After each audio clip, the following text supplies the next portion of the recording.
মহান বিজয় দিবস ঘিরে নাশকতার কোনো শঙ্কা নেই বলে জানিয়েছেন স্বরাষ্ট্র উপদেষ্টা লেফটেন্যান্ট জেনারেল অবসরপ্রাপ্ত জাহাঙ্গীর আলম।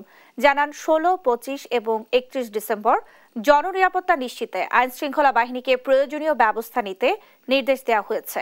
রোববার বিকেলে আইন শৃঙ্খলা সংক্রান্ত উপদেষ্টা পরিষদের 5ম বৈঠক শেষে এ কথা জানান তিনি। এছাড়া রাজধানীতে ছিনতাই রোধে শেষ রাতে পেট্রোলিং বাড়াতে পুলিশকে নির্দেশনা দেওয়ার কথাও জানান স্বরাষ্ট্র উপদেষ্টা। আর যুব ও ক্রীড়া উপদেষ্টা আসিফ মাহমুদ সজীব ভুইয়া জানিয়েছেন, ছাত্রলীগ নির্মূল না হওয়া পর্যন্ত যে কোনো সময় বিশৃঙ্খলা হতে পারে। ফ্যাসিস্ট সরকারের দোসরদের গ্রেফতার অভিযান আরও কঠোর করা হবে বলেও জানান তিনি।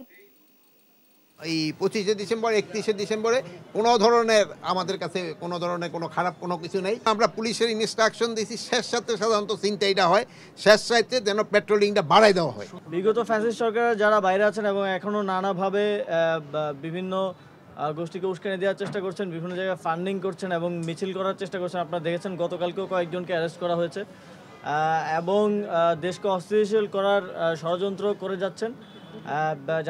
যাদের নামে মামলা আছে, সুস্পষ্ট অভিযোগ আছে, তাদেরকে গ্রেফতার করা হবে।